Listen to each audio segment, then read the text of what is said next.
Hello and welcome to Move the Line Prop Drop Show. I'm Ryan Noonan, excited to be back in this space, talking about the best way, the most profitable way to bet on NFL football, and that is player props. We will be live right here, 2 p.m. Eastern, every Friday from now to the Super Bowl, giving our favorite player props, taking your questions. So if you're hanging out with us now on YouTube, subscribe so you don't miss a show. Jump in the chat. Let us know your favorite season-long player prop, something you're on the fence about. Ask us about anything. Joining me here, as always, Connor Allen. It's that time of year, my friend. How we doing? Great. I mean, we're less than a week away from week one.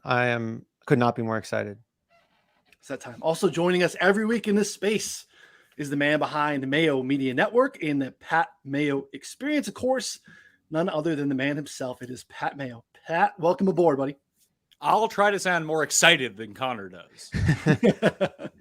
It's not his strength, he's sharp. It's like the MMA guys, right? They can't read, but they can consume MMA. Connor can give us winners, but we sometimes we need to get him a Red Bull here and there. So I'm still working on it. Yeah, well, listen, everyone knows I'm not bringing winners to the table, so I'll bring the enthusiasm. You bring the winners. We'll have a perfect match. This self-deprecating thing I got to call BS on because you're winning a lot more than you'd like to let us believe, and the bit works though. So. Pat, real quick, though, reminder for the YouTube folks what they need to do to the like button. Yeah, they need to smash the like button. They need to sub to the channel. And if you're in that chat, and I don't like what you're doing in that chat, you're banned for life. I'm just kicking you out.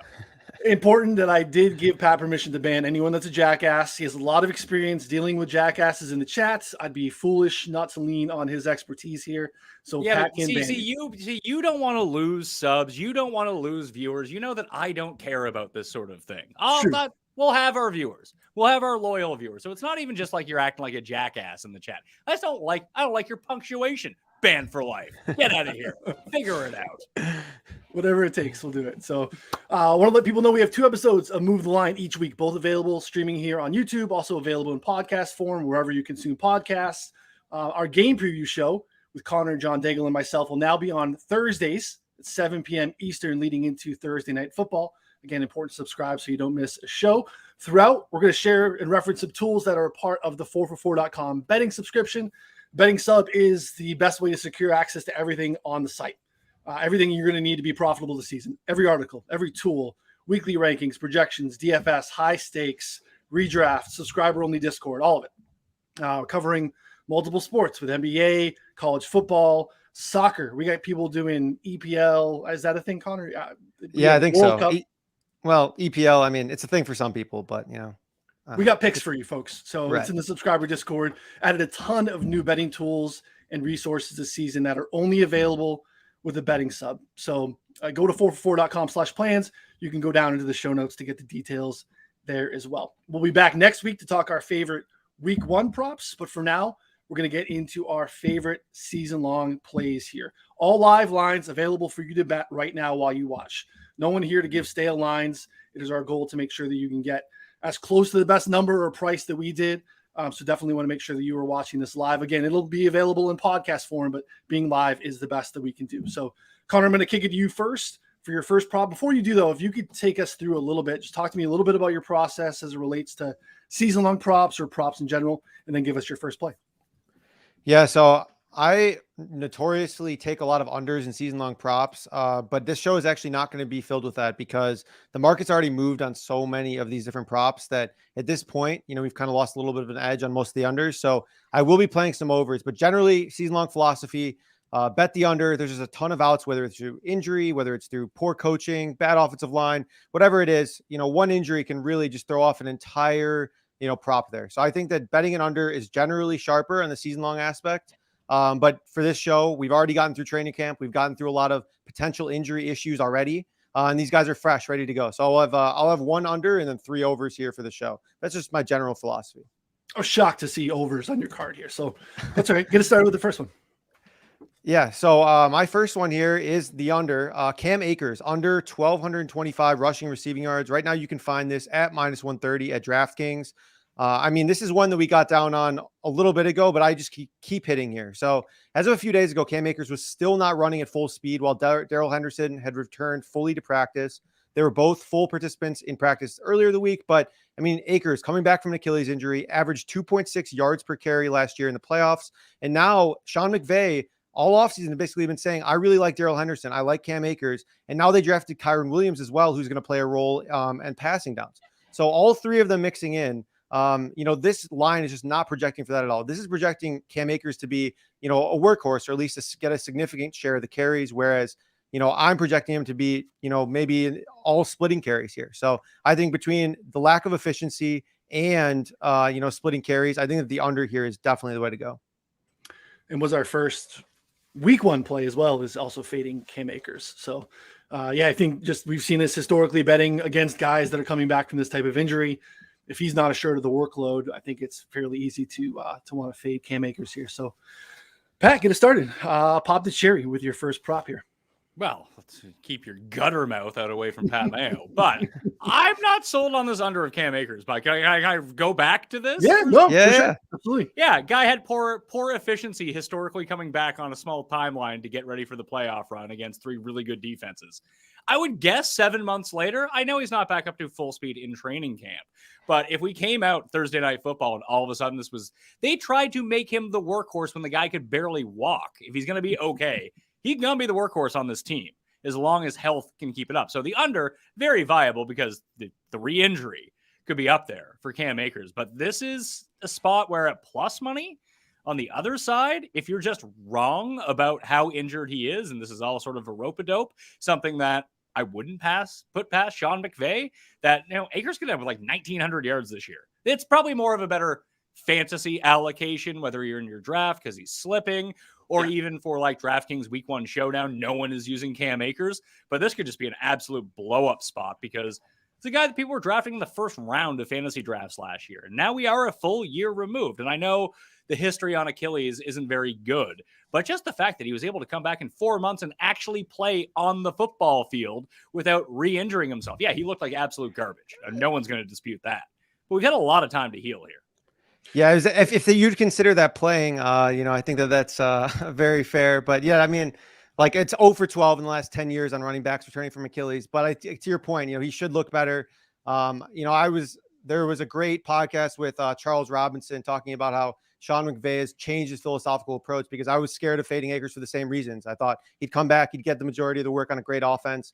But he mentioned that Sean McVay might have changed. So it's definitely something to look out for in the year. But I like that. I like that pushback for sure. Yeah. So I'm going with one that my number one prop is one that I found that was artificially low. I see, Connor, you actually have one that I love coming up a little bit later because the line just moved. I had been hammering it at the lower number, and then DraftKings was like, well, we might as well catch up to the market on this and make it like realistic now. So I can't give that one out anymore just because I didn't bet it at that number. That's not something I would come out here and say, listen, when I lose and I give out my losing picks, at least you know that I'm losing along with you. It's not like I'm like, I played the other side of that. No. I'm losing all my money here. But Tom Brady over 4,600.5 passing yards. Is this low because people think he's not going to make it through the season, that he's completely washed up because he just, didn't want to show up to training camp? Who cares? Remember when running backs used to just sit out all the preseason, never go to practice, and didn't make a difference? Feel like Tom Brady might be in that realm now as well. I know Godwin's still banged up. He doesn't even need Godwin for this. A little bit of Julio, a dash of Cameron Brate, a little bit of Russell Gage, and all the Mike Evans you can handle. Plus, Fournette's receiving out of the backfield is highly underrated when it comes to overall volume and how that can alleviate some of the pressure on this over-under through the passing game with Tom Brady. I'm looking at my projections right now, and maybe they're a bit high, but I have Tom Brady leading the league in passing, and I have him upwards of 5,300 yards in a pass-happy offense. That doesn't seem like it's going to change unless there's some sort of injury. Yeah, 5,295 yards. So 4,600 yards that I can get in, what is that, 700 yards less than what my projection is for him. Don't get hurt, Tom. Or even take a week off to get more hair plugs. I don't care. Just hit this total, play normal, and he's way over this number. Is first of all disrespectful. That flow is very natural, and we don't talk disparagingly about the GOAT here, but we're with you. Actually, we have him projected as the highest yards on the season as well. Not quite as high as your 5,300 number, but we still have him up there. And I think you have a little bit of leeway baked in there, whether it's games missed and whether I think it's the offensive line too. I think they are going to be in less advantageous game scripts at times this year too. I think like good. That's what I think. It's actually kind of bodes well for that too. So I like that play. You know what, Connor, where you at on Brady? No, I like it a lot as well. I mean, I think there's some offensive line concerns, but outside of that, he'll figure it out. They'll just get it out quicker. So quickly. Yeah, right. Like I feel like it just doesn't even matter. Obviously, maybe we may not see as many like deep drops and longer throws, but at this point, like that's probably not what he should be doing anyways. Yeah, like if this was, I mean, I guess Dak is an interesting example for this. He doesn't lose the center. I mean, it seems like Wirfs is going to come back. He'll be fine for Tampa Bay. But like Dak losing Smith, we saw them just play very poorly without Smith around. Like they're thinking about signing like 40-year-old Jason Kelsey at this point, just to try to tread water a little bit. Like that would concern me. With Brady, you hit on it. The guy gets the ball at less than 2 seconds, and he can dink and dunk you to death and still get to that number, even if he's throwing the ball 55 times. That's what we want to see. And if they do fall behind, even better. Although their neutral pass happiness is always something that you like to see when you're betting passing yard overs. It's a lot like the Bills. It's a lot like the Chiefs. Like they're going to throw when they're up 28-0. No big deal. Yeah. I went top 3 pass rate over expectation for like the last 5-6 years in Brady's career. So there's a coaching change, but offensively the continuity is there with Leftwich still. So it's still Leftwich in Brady's offense. So I'm with you. Nothing disparaging to say about Tom here. I'm going to start with an under as well. I'm going to go with Najee Harris under 1,600.5 yards on DraftKings. This has moved from -120 to -125. I would still play it there. I'd probably prefer it to maybe stay at -110 and even drop this number down. And it took an insane workload, and he barely topped this last year. And I think without Big Ben, who just was a massive check down machine last year. Actually, Daigle pointed out in his Fades article, 46% of Najee's targets last year came behind the line of scrimmage. Those aren't even targets or like routes run per se. They're just instances of Roethlisberger trying to get the ball out of his hands as quickly as possible to not get hit. And the coaching staff has been talking up Jaylen Warren, who probably is nothing, but I think he likely spells Harris more than McFarland and Samuels did last year. It's still one of the league's worst offensive lines. Harris ranked dead last, 43 out of 43 qualifying backs in yards before contact last season. He's just not explosive. This is just kind of a guy that's you're banking on a workload.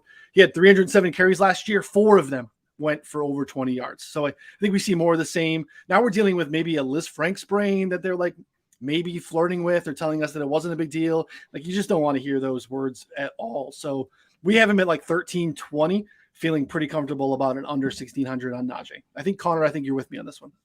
No, I like that as well. And I was a little bit worried at first to kind of fade him because of the workload. It's just, I mean, he could literally lead all running backs in touches, but a lot of the concerns you bring up make a lot of sense. I also think that they don't pass as much and they don't get as much play volume off just because Ben was in control of the offense last year. Like he goes up the line of scrimmage. He doesn't like the play call. He's just going to change it and do whatever he wants. So I think kind of now that that's gone, you might see a couple more runs, but I just don't think you see as much play volume in general there. So he probably doesn't have much pass work. And, the Liz Frank thing, I mean, could be serious. I'm not a doctor, but it seems like something that could be, at least worth paying attention to. Pat, any Najee thoughts? Yeah, I mean, I lean to you with the under. It wouldn't be a bet for me because I can cobble together a situation where he gets there, not easily. Like you said, he just got over it last year, but manufacturing both those yardage totals in exactly the same way that he did a year ago, because you got to hit on it. Like a lot of his receptions were just like, I need to get rid of this ball because I'm about to be sacked because our offensive line sucked. Well, that hasn't changed. It's not like Trubisky's going to have 20 seconds behind the line or Pickett. Like they're probably still going to have to do the same thing. And when it comes to Warren spelling, I mean, it could be Warren from something about Mary. No one's really coming in to spell Najee Harris. That's not how nothing in Mike Tomlin's history as a head coach points to anything but an absolute workhorse back. So my projections have him at the under very slightly, and that's not even factoring an injury whatsoever. Yeah. The Liz Frank thing, I'm not too concerned about because it now sounds like it's being reported that it happened like 2 months ago and he'll be fine for week 1 at full speed. But there's concerns here. Like he's going to get the volume on the ground, but what will the efficiency be? Is he going to average 4 yards per carry? Is he going to average 3.5? Like as long as he's not averaging 4.5, 5, feels like this number's totally safe. Yeah. Yeah. No, you're right. I mean, even a step down though. So like 87% of the snaps last year, Warren probably doesn't do anything, but even if he goes down to 80, which is still like top of the league usage wise, again, because we're dealing with such limited efficiency, I feel pretty good. And we have the outs on the injuries, whether it's Liz Frank or something else that happens because the offensive line is crappy. So, yeah. All right, Connor, number 2, buddy.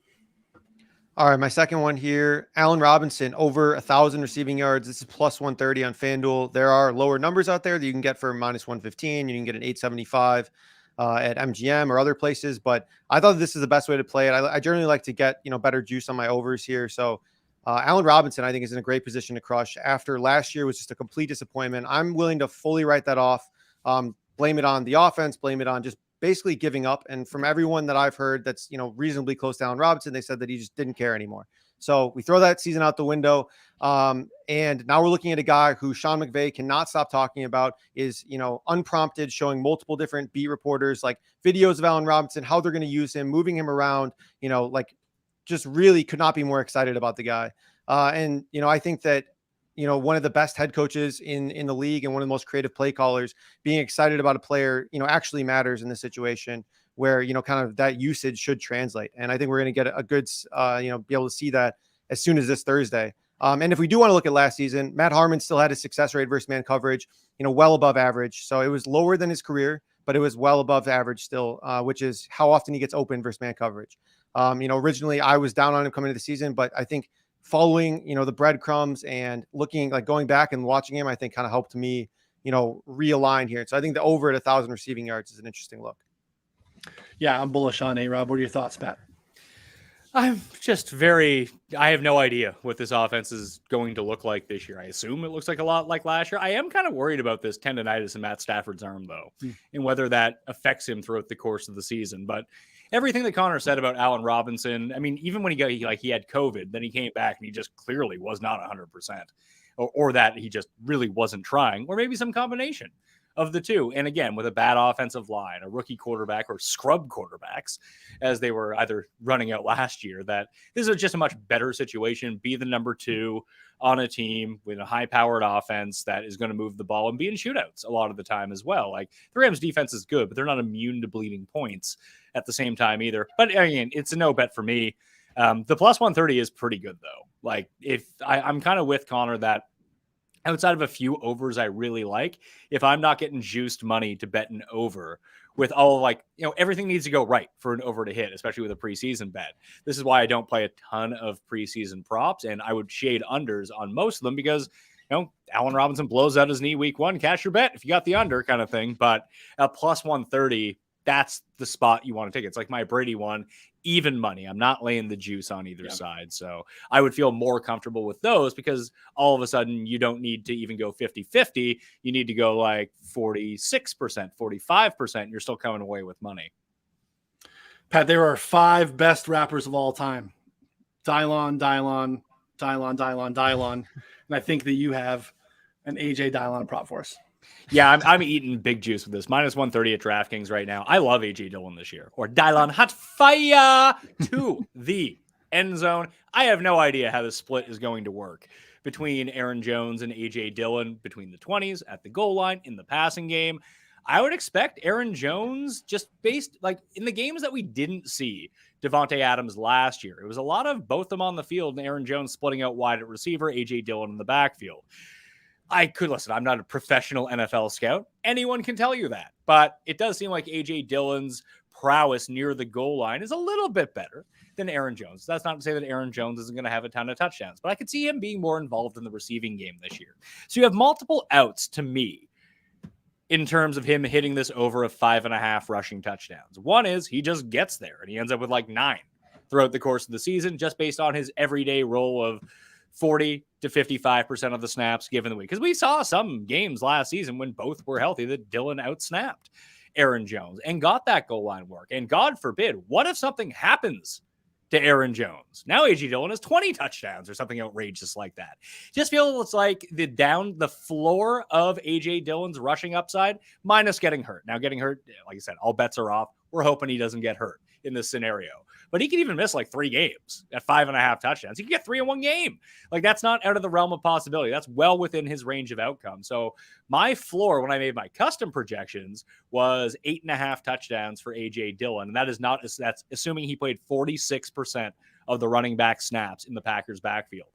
Well, there's a chance he could play 80 at certain points this year if anything happens to Aaron Jones. So when I calculated floor versus where this number was, it made me far more apt to eat this -130. So I'm in. Yeah, I don't typically mess around with touchdown props very much, Connor, but I like this quite a bit. And I can see, to Pat's point, he's almost even kind of leading us there. Is there some upside to maybe even like an alt line? Because I think the ceiling for A.J. Dillon touchdowns is pretty massive. Like all of the talk that we're hearing from Green Bay is leaning on our best players. So many question marks at the receiver position. We feel like Aaron Jones is almost going to impact that more than anything else, where I think we see even more generous than Pat's projection of 46% of the snaps. I think we see a lot of A.J. Dillon this year. Oh, yeah. And beyond that, too, I think that they just go more run heavy in general. So the Packers said that last year, 80% of their first reads were to Devontae Adams, like just in their place, 80%, which is sick. I mean, now you have like one of the worst wide receiving cores in the league. Like they were not able to replace him in any fashion at all.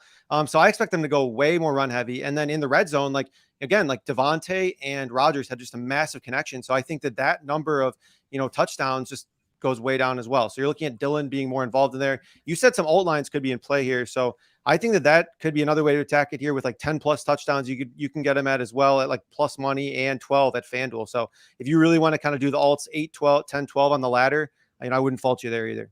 Yeah. Don't hate that look at all. Big A.J. Dillon guy this year for sure. Next for me is T. Higgins. I'm going over 965.5 receiving yards. This is available on PointsBet at -115. He got almost 1,100 last year in 14 games. He averaged more targets per game, receptions per game, and even air yards per game than Jamar Chase last year. You had some other key metrics like ADOT, Whopper, yards per target. They're almost identical. I think that the gap between these two is a lot closer than they get credit for. Actually, down the stretch, weeks 12 through 18, Higgins led the team in catches, yards, targets. And now we're dealing with Joe Burrow being another year removed from the knee injury. And now we have a offensive line upgrade that I think gives the coaching staff a little bit more confidence, because when you think about last year, they weren't very aggressive. They were a pretty run-heavy team early in the season, and we were looking for them to kind of turn it on. And then we saw the pass rate over expectation grow as the season went on. And then in the playoffs, we obviously turned it up and we saw what we were hoping for. So now, again, another year removed in the offensive line upgrades. I think even with the games lost here, Higgins should be closer to 1,000 yards. So I'm comfortable taking him anywhere under 1,000 on the over. So, Pat, what are your thoughts on Higgins here? Yeah, I got him projected at like 1,375 receiving yards. And I guess the difference between Chase and Higgins, albeit everyone kind of remembers the touchdown in the Super Bowl where he threw Ramsey to the ground and like, oh, that's a real deep shot, is that Higgins is going to do a lot of like the mutter work in this offense. A lot of like 15-yard ins, 15-yard outs, go over the middle, use his giant body to catch jump balls down the sidelines, where they're going to throw like bombs and bubble screens to Jamar Chase, and he can go get his yards that way. Make one guy miss, he's gone. T. Higgins isn't that type of receiver. He is more or less their possession receiver with that huge upside as well. And like you said, as the season went along, they passed above expectation. The offensive line has improved. I love this one. This is one of my favorite ones it's my favorite one that you have written down. Put it that way. I'll take it. Connor, what are your thoughts on Higgins? Nice. Yeah, we've been projected for 1194. So I think that, all the things you guys mentioned there are squarely in play, and that he should be, a pretty focal point of an offense that I think could take another step forward. So yeah, I think that the over is probably my lean, and anything under 1,000 seems, like stealing. I think it should probably be like 1,050, 1,100 should probably be the right line. So some good value there. It's crazy to me to think that Allen Robinson has a 1,000-yard receiving line and T. Higgins has 35 yards less. Like, right. In what world does anyone think that Allen Robinson is going to be better than T. Higgins this year? Yeah, not happening. Even the best, I think, top 5% outcome for Allen Robinson, I don't think is there. So, yeah, reminder, if you're hanging out with us in the chat, let us know. Questions, favorite props, thoughts, make fun of us, whatever you want to do. But know that Pat can kick you out. Connor, yeah, make fun of me. You get banned for life, pals. Figure it out. I'm already getting ripped on in the chat here. Pullover weather in Chicago. It is not pullover weather. My wife is sick and the house is freezing right now, so I got to pull over on. trying to stay cold. Stay warm here. How? Let me take a look at this here for a second. Let me look at this pullover. Yeah, you got the hard nips on the go, don't you? Gotta get that thick Patagonia to cover that up. Yeah. Got to cover them. I mean, I did try on a couple other shirts and they were not working, so I had to cover the cover the Tic Tacs there. The third prop for me, Trey Lance over 530 rushing yards. I like this one a lot. We were projected for over 600 rushing yards. He had 41, 89, and 31 rushing yards in about 2.5 games last season. Even if we round to 3 games, this is a well over pace. And I think that that's not necessarily fair to extrapolate, obviously, such a small sample size. But at the same time, I think that kind of showed what he's capable of. And beyond that, now he has a full offseason to work with the offense, kind of be able to structure more runs, for a guy like Lance, I expect him to go really run heavy this year. And his throwing, all the reports have been that it's been all over the place. One day we get a report that he's throwing 3 picks in practice. The next day, they're saying he's Patrick Mahomes. So what are we going to get? I don't know in the throwing game, but I expect there to be tons of running the ball. And so the whole Jimmy G thing, I can understand pouring a little bit of cold water on any Lance overs, but maybe I'm going on a limb here. And I think this is something we can discuss.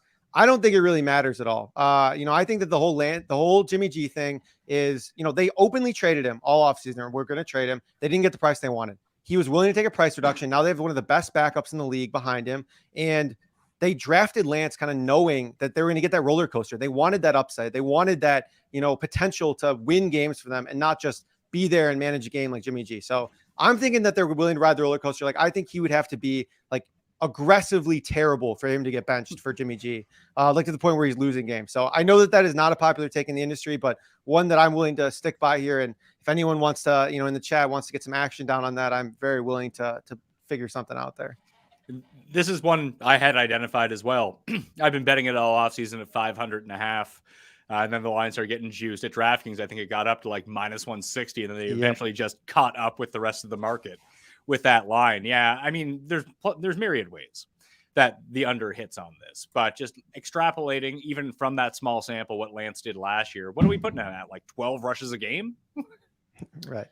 Yeah, what did we got that last year when I think it was that Arizona game. Remember, I think it opened at rushing attempts was 6.5, and he had 7 20 by the middle of the first quarter. Yeah. Yeah.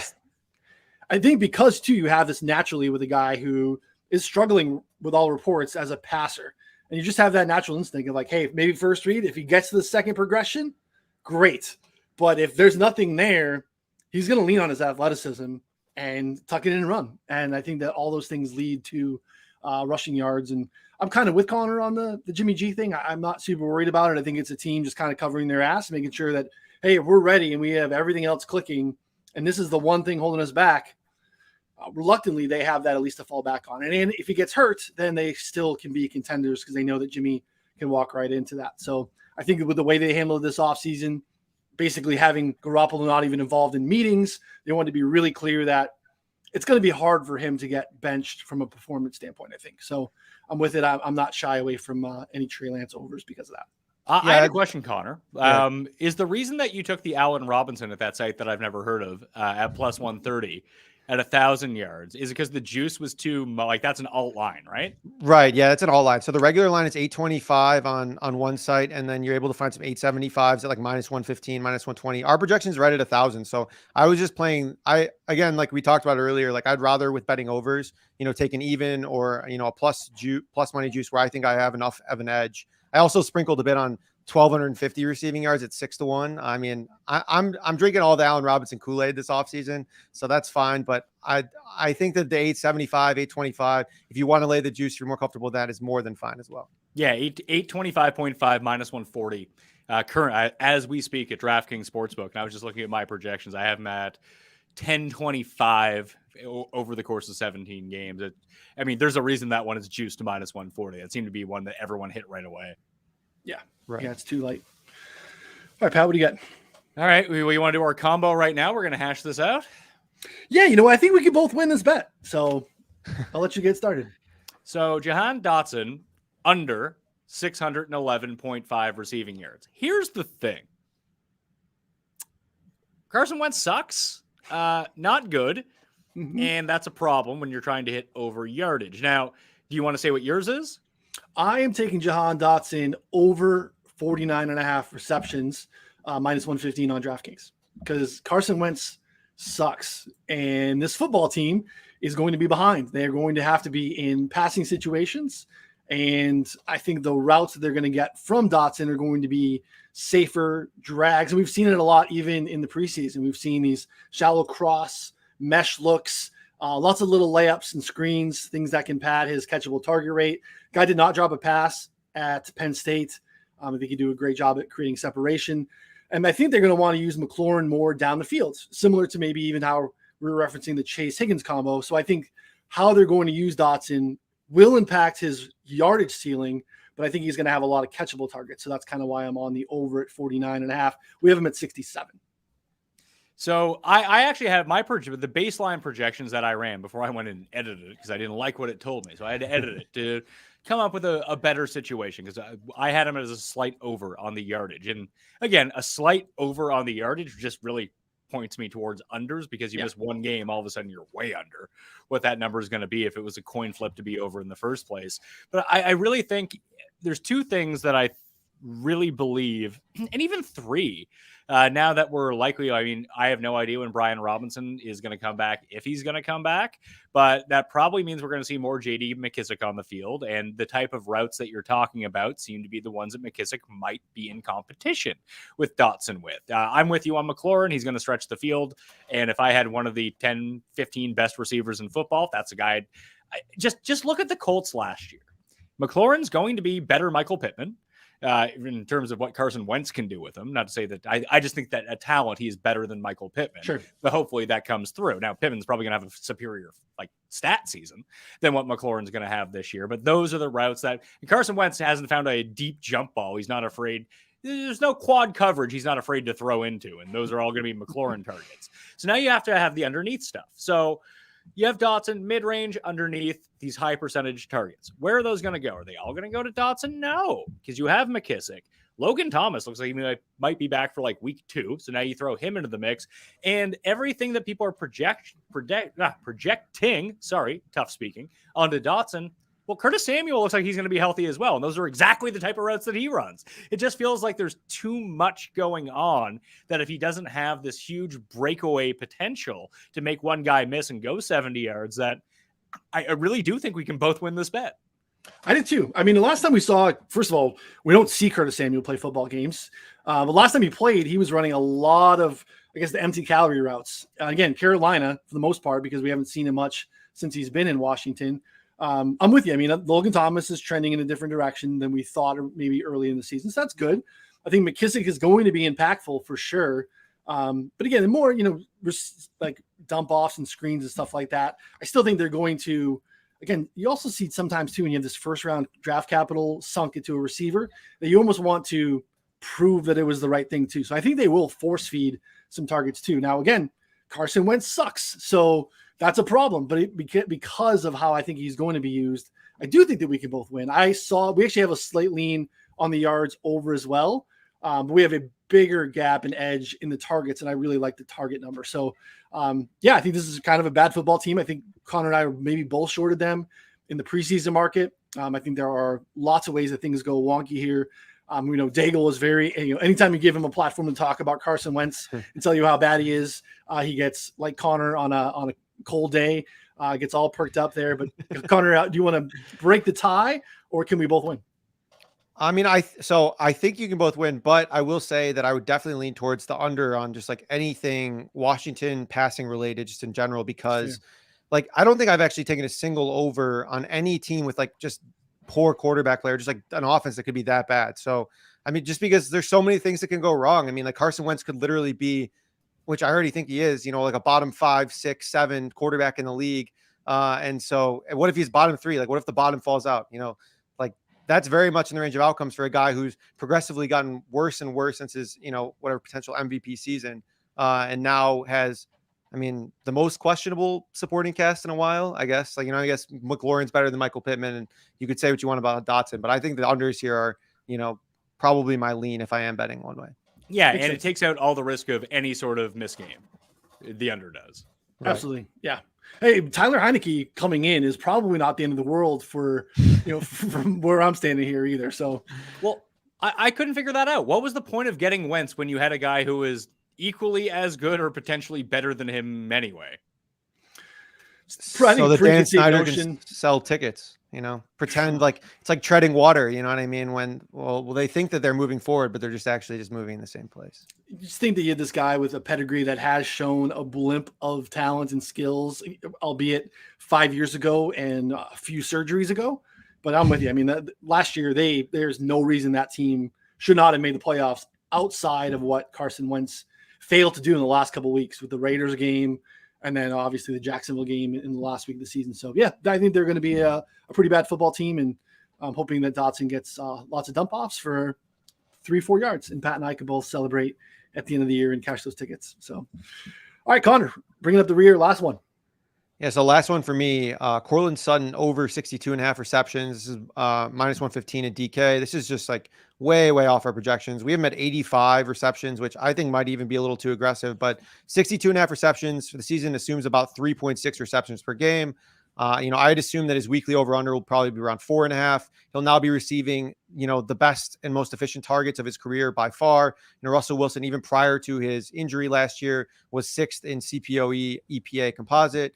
So he was efficient, even though down the stretch he wasn't playing as well. Now working, side by side with Nathaniel Hackett to kind of build the offense around, what his strengths, around play action, around, being able to emphasize Courtland Sutton and Jerry Jeudy. Also, Tim Patrick's injury, I think, kind of spreads the targets out. Those targets are kind of spread out throughout the offense. Not all going to go to Sutton, obviously, or Jeudy, but I think that probably also bumps up his target ceiling a little bit as well. So I'm anticipating him, being the number one target, and most of the reports said that as well. And so I think that, 62.5 is just a smidge low. I think it should probably be closer to like 75, 72.5 on the over under for a median outcome there. So I think that's pretty comfortable amount of room given our projections and the line here.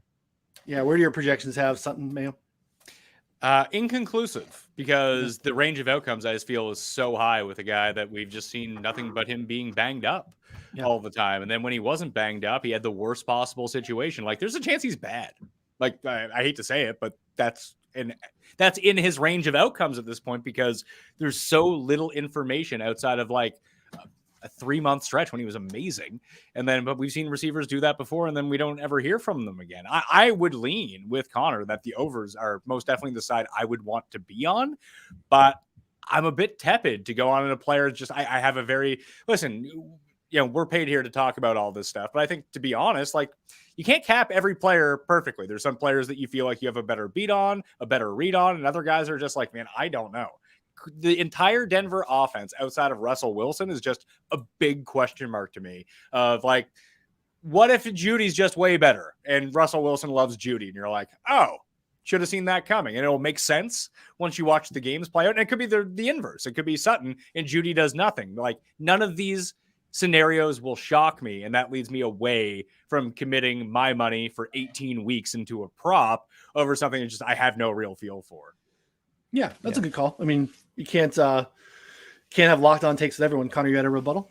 No, I mean, just to be fair, I think the whole offense is just like elevated in general. So like, to your point, Courtland Sutton may very well not be good. And I think that he could still get there because just like he's seeing so many targets from an efficient quarterback in Russ that it should be okay. So unless he like literally can't separate, can't do anything, his jump ball is just lost, which is very much possible. But I think that just the quarterback upgrade should be so massive that I think that they could all still kind of get there. But the running back situation too, I mean, just in general, there's so much in flux there in Denver that I really don't know what to make of most of it, especially from a fantasy perspective. Mayo, last one.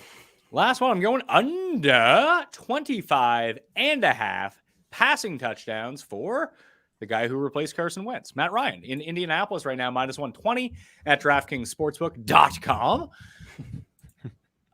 I've been trying to find friend of the show. We're friend of the show. We could say friend of the show, right? Who's the friend of the show? Matt Ryan? DraftKings. We can embrace DraftKings. Big fan. Friend of me, at least. So people should bet on DraftKingsSportsbook.com. That's what I think. That's my opinion on the matter, and I will tell you about this. But it's funny because, I mean, I probably watched like every snap of Carson Wentz last year. That's how I know he's bad. But here's the thing. He ran so hot last year with fumbles that went out of bounds that should have went to the other team, picks that just weren't brought down, like horrible decision making, throwing the ball left-handed for no reason, and suffered no penalties for it whatsoever. So even though Matt Ryan is an upgrade over Carson Wentz, can he actually do better than Carson Wentz did last year? Because Carson Wentz should have been 40% worse than the numbers he actually put up. So like a good Matt Ryan season will be slightly better than what Wentz did last year. And like Matt Ryan played on a team that was playing from behind most of the time a year ago. I mean, their defense wasn't very good. So they continued to have to throw the ball, but he wasn't throwing the ball. He averaged like right around like 28 pass attempts per game. I would envision that the Colts are going to have a higher run rate than what we're going to see out of it, at least what Atlanta did last season, although Atlanta ran the ball way too much for what they were trying to accomplish. It's just all these numbers, like for Matt Ryan to be good on the Colts doesn't mean he needs to throw 5,000 yards or hell, even 4,000 yards. Just no picks, get the ball to Michael Pittman, go on your way. So I think he'll be right in this neighborhood. And again, when like my projection is below this, mine is at 23.9 in terms of where my baseline projection for Matt Ryan is for passing touchdowns for the season.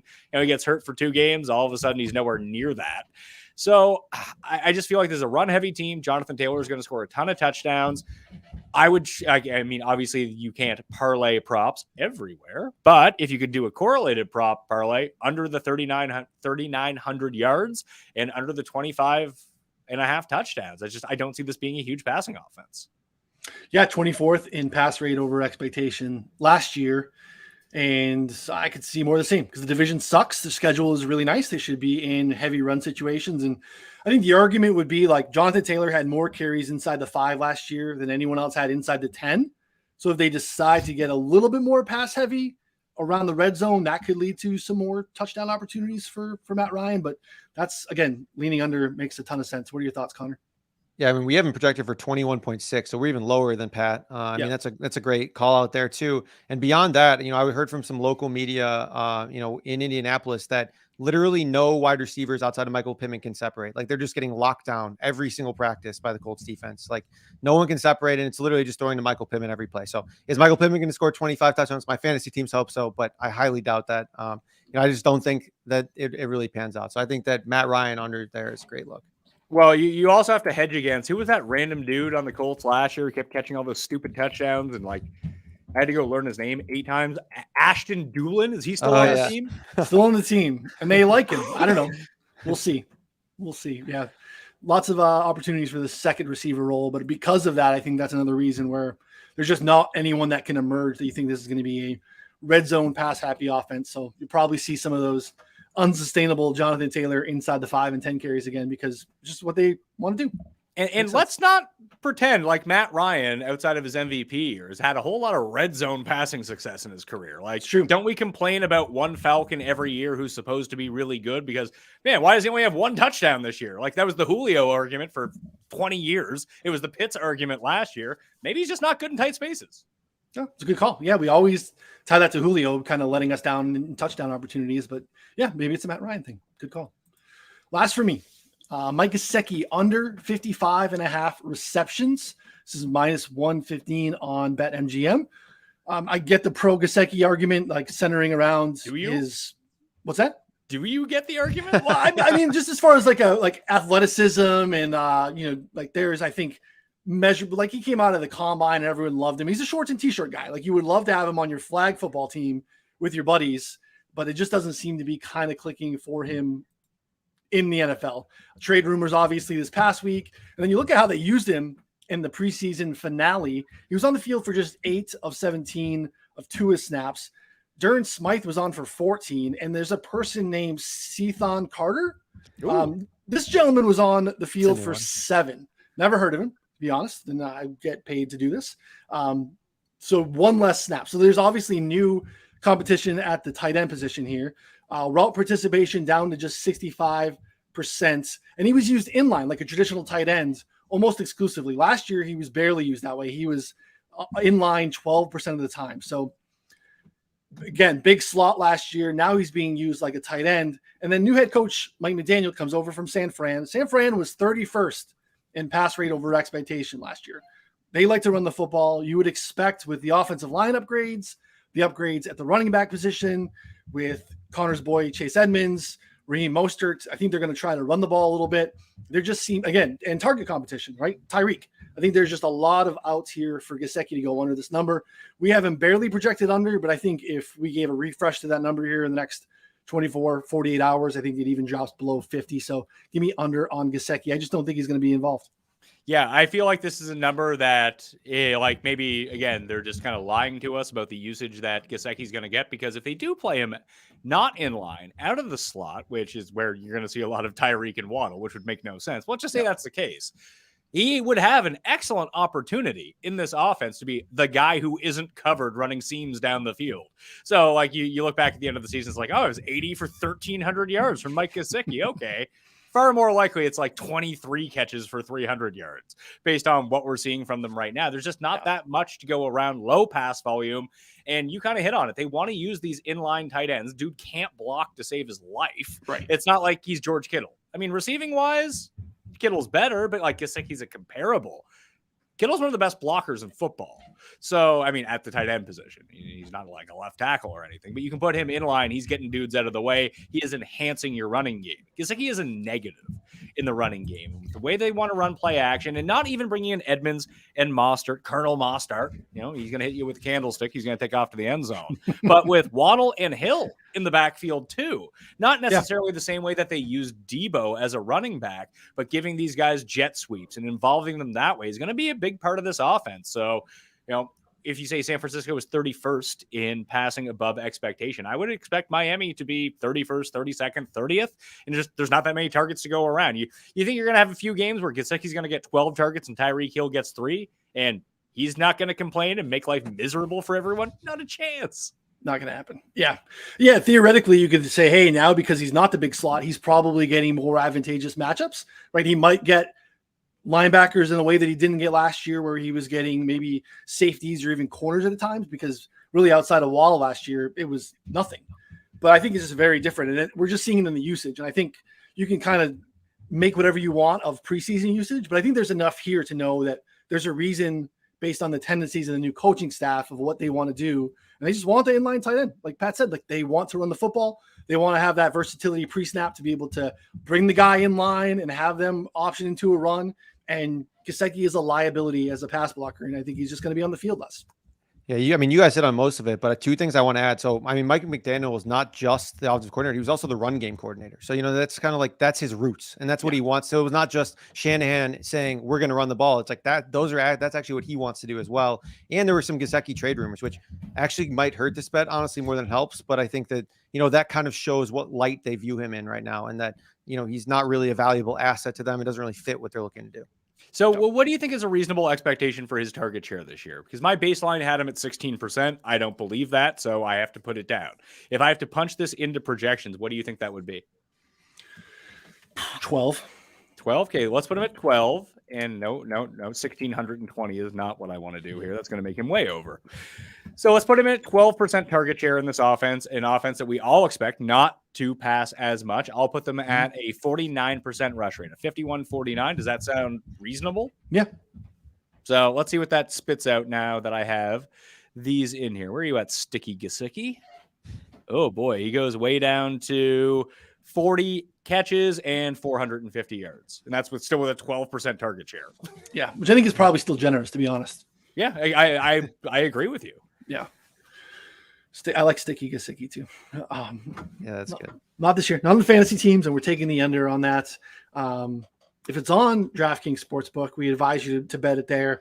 But look for it wherever you can find your props. I think it's going to be a nice lean. All right.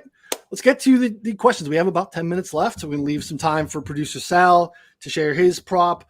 Producer Sal ran real hot last year using the prop tool. Questions. We need more from you guys, but question for Pat. Max wants to know if you can appeal for reinstatement after 2 years after being banned, or is that a lifetime ban? It's a lifetime ban here. Like, what are we doing? 2-year bans. Give your head a shake. You basically joined the Live Tour when you are banned for life from the chat. That is not a compliment. Cedric, thoughts about a trade? Thoughts about that trade? DeAndre Swift and Deontay Johnson. Cedric, I think you're going to be our first ban, buddy. What show are you watching? This is not a fantasy football show. We do not want to handle your trade questions. We have that. Team App, the most accurate podcast. They can handle all that for you. Cedric? Wait, hold on. No, hold on. I kind of like this one. Damn it, Pat. So do you get Swift and Deontay Johnson, or do you give them up? I mean, do you want 2 Cowboys coming back? No, that's the answer. Take the Swift and Deontay Johnson side. And then ban that guy for asking a fantasy football question on a betting show. Can we swear on this show?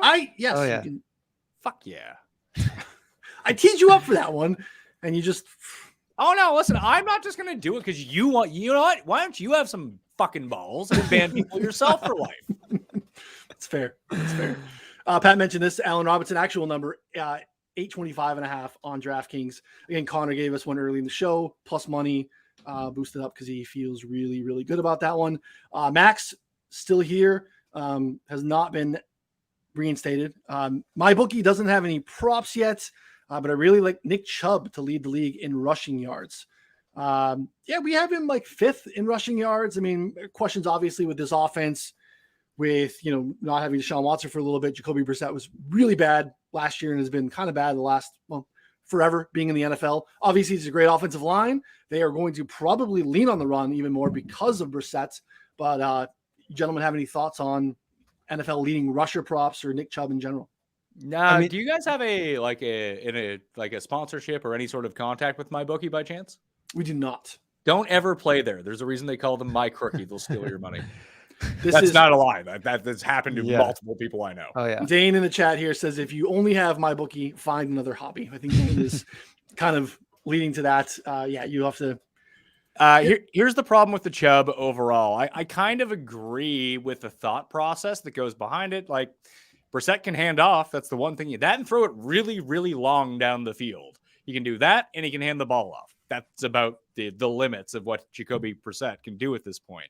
The problem is, I think you're going to see Hunt somewhat mixed in, but I think you're going to get a splattering of Dearness Johnson a lot because this team's going to try to run a lot. And it's not going to be like, hey, Nick Chubb, you're used to getting your 21 carries a game. Now you have 33. He's just going to stay around where he's at. I have him projected for 4th in the league in rushing yards, but he's so far behind Taylor and Henry that it's really a lot to overcome. Yeah, I mean, I think the biggest issue with these markets too in general is like betting the chalk in large field markets, especially with like in football, is just not something that I generally do because there's just so much volatility. Guys come out of nowhere, there's 3 guys here at the top, like Taylor, Henry, Chubb, who are all just like super likely, I think, to really lead the league in rushing potentially. And that doesn't even factor in, potentially other guys coming in and crushing it. I mean, like what if Saquon has a great year or, Penny finally stays healthy for 16 games. I mean, I don't really, they could squarely be in play, or all it takes is 1 or 2 games of Chubb somehow sitting out, which, is very possible for him to not be in play there. So yeah, like if all of a sudden Najee Harris averages for this season 5 yards per carry, he's probably the rushing leader for sure.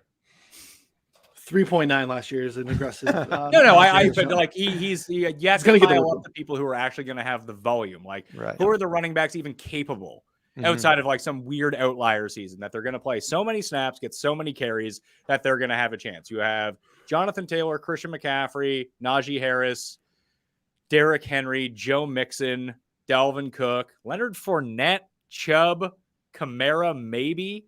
And then everyone else is just kind of in a split spot. Like DeAndre Swift should be really good, but I wouldn't expect him to have 300 carries. I think that also leads to like, what if Jamal Williams or Melvin Gordon gets hurt? Then you have Javonte Williams and DeAndre Swift just in absolute smash situations. And no. That would not be a smash situation for DeAndre Swift. Trust me on that one. They will use Craig Reynolds or some other person I've never heard of. Maddening. Last one. We have a question about the Vikings over 420.5 points on the regular season. Connor gave out a similar number, 430, I think it was, in the Broncos. But you did some work on this because I'm not well-versed in this market or kind of points on the season, but I know you did some work here. Yeah, so actually Dane from the chat mentioned this one as well to me earlier, but I think this one's just a little bit thin. So they had like 430 and 425 the past 2 years. Obviously with Zimmer there, I expect a pretty big change here with bringing in Kevin O'Connell from the Rams. I think we're going to see a lot different of an offense here, and I'm excited for them. So I definitely will lean over. I like the over there, but it's just something that I don't really know what we're going to see. And that seems a little bit more volatile. Whereas for the Broncos, 400, we got at 425.5 points. Russell Wilson has averaged more than whatever it's 25 points per game in 7 out of 10 years, even with Seattle. And that's like you have to be like the top half of the league is scoring essentially to hit the over on this. So again, I like the over here because I expect the Vikings to be very clearly in the top half of the league of scoring, but it's just a little bit more thin for me. Whereas the Broncos one felt like an easier one to hit. When you start looking at these things too, like I have that right on the margin. Like I would like you lean over from the overall projections. But sometimes projections don't tell the entire story. Like, at Green Bay, January 1st, outdoors in frigid conditions. At the Bears, January 8th. Like, those don't sound like the most appealing situations. Like, if they were in Minnesota, you're indoors, great conditions. Yeah. But all of a sudden you put 2 of these cold weather games at the very end of the season when they may or may not need to pile. Like, you're playing the Bears. I mean, you guys are local. How many points is it going to take to beat the Bears this season? 4? That's generous. Yeah. 4. 3 for the field goal. Yeah, they're fucking terrible. Yeah, a field goal and a rouge, you're good to go. Yeah. I think weeks 11 through 16, they are in a dome, regardless of where they are. But you mentioned the last 2 weeks, though, is you're going to need to get over the total here. You're going to need them to have some nice outputs. Bears defense is terrible, but again, you never know what that's going to look like, regardless of how bad the Bears defense is. The best defense to keep us away from this number could just be the elements. So there are plenty of outs of that. So good stuff. Again, remember, join us next week. Jump in the chat. Let us know your thoughts. I'm going to kick it to producer Sal. I'm going to put you on the spot, Sal. You can let me know if you don't have them, but I think you have our prop of the week here.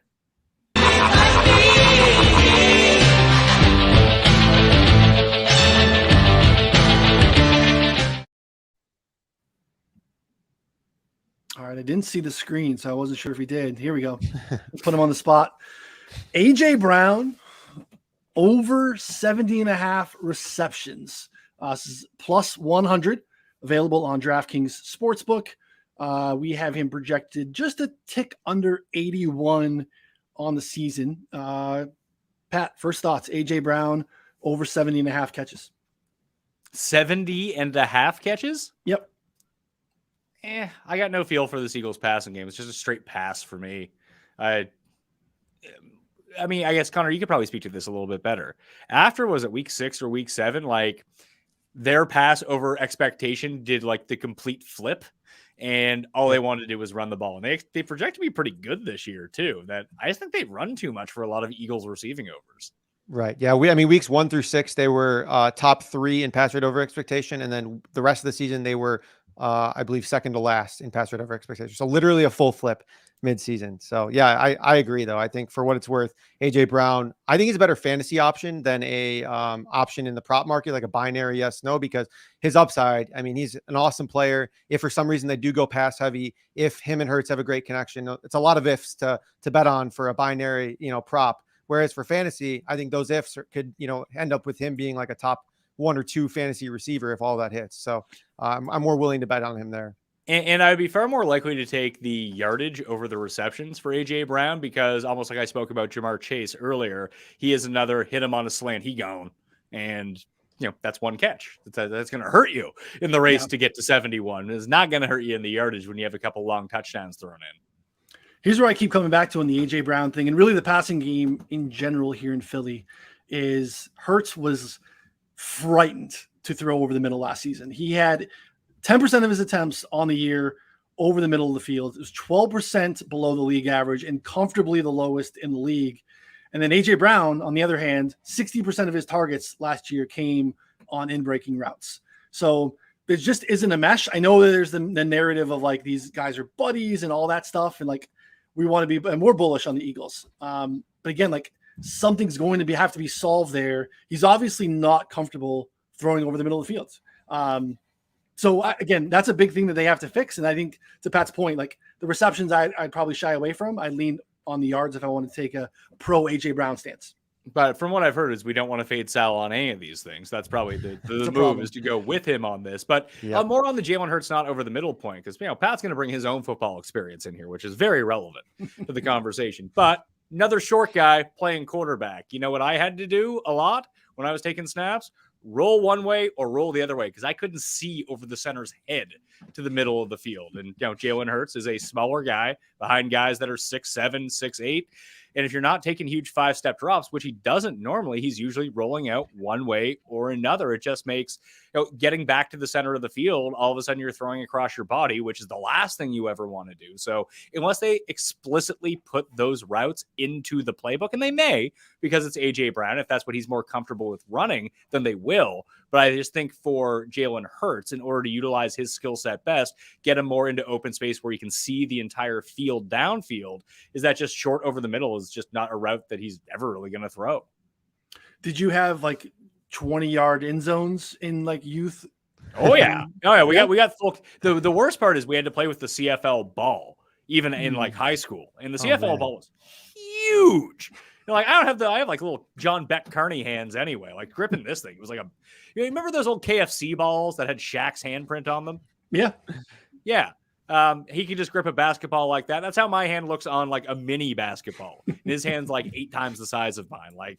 I don't know. It was tough to especially when you were rolling left as a righty, trying to come back and throw. That's pick city. You just don't have accuracy on those throws. And especially, listen, I know the speed of Jalen Hurts. So it makes more sense to roll him anyway. Then you give him the pass and run option if there's daylight. And I don't think the Sirianni's going to go away from that. I think that puts Jalen Hurts into his best position to succeed, make accurate throws, limit turnovers, and get the offense moving forward. That's why you see a lot of these deep corner routes to Devonta Smith. And I'm sure we're going to see them with A.J. Brown this season. But that's a very popular route for Jalen Hurts to throw. Roll right, try to hit someone down the right sidelines. That's the Eagles' offense is pretty predictable. Yeah. I'm bullish on the Eagles, but I think I have some trepidation on A.J. Brown overs and just want to see how this kind of to meshes. Kind of to Pat's point earlier, it's just okay to not have strong, super locked in takes on everybody. We're going to have some variety and some variance that can mix in with how these guys, especially moving to a new team and all the things that we're worried about with the Eagles. I mean, really, there's so much upside with this team outside of what we know Hurts can be and what his ceiling is. We still don't know. So if you were watching live on YouTube, this tool here is our prop finder tool tied to our projections on 4for4.com. Again, part of the betting sub, one of the many tools in our suite of tools on site. Find that information in the show notes here, whether you're listening on YouTube or in podcast. So again, fading Sal is dangerous business. We don't want to do that very often, but Sal, thanks for sharing that. Episode 1 in the books, gentlemen. Appreciate it very much. We will be back next week. Again, same spot every Friday, 2 p.m. Eastern, live on YouTube. Again, you'll find it later in podcast form. Pat, where can everyone find all the rest of your stuff if they are somehow unfamiliar with the Mayo experience? Well, Pat Mayo Experience, audio podcast. I'm giving away $1,000 right after week 1. All you got to do is sub, rate, and review. Even if you don't listen to the show, you might as well get into the draw, right? Pump up Pat's numbers. It's a little bit. So Pat Mayo Experience on Apple or Spotify. All the videos are on the Mayo Media Network on YouTube. And I'm at the PME on Twitter, where I am literally the worst Twitter follow in the world. It's just a spam account.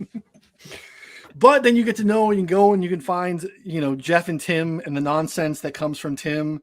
Some of the takes the other day with the Dolphins were absolutely fantastic, and definitely want to check that out. Again, head over to the find Pat Mayo on YouTube. You can find all the shows, find the AFC East podcast in an episode. Highly recommend.